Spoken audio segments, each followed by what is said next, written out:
চট্টগ্রাম বিশ্ববিদ্যালয়ের সমাবর্তনে প্রধান উপদেষ্টা ডক্টর মোহাম্মদ ইউনূসকে ডিলিট ডিগ্রি প্রদান করা হয়েছে।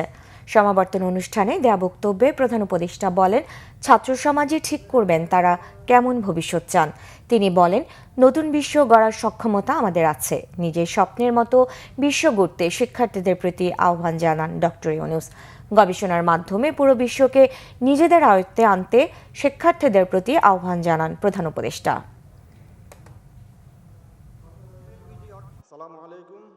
সমাবর্তনের সম্মানিত সভাপতি ও মাননীয় উপাচার্য, আমরা এক ব্যবসা কেন্দ্রিক সভ্যতা গড়ে তুললাম। আমরা এই সভ্যতা আত্মঘাতী সভ্যতা, এটা টিকবে না। আমাদেরকে আবার নতুন সূত্রে যাত্রা শুরু করতে হবে। যে অর্থনীতির ভিত্তি হবে মানুষ, যে অর্থনীতির ভিত্তি হবে তার ভবিষ্যৎ পরিকল্পনা, ভবিষ্যৎ চিন্তাধারা, কীভাবে সে নিজেকে আবিষ্কার করবে, আবিষ্কার করার প্রবণতা, এবং তাকে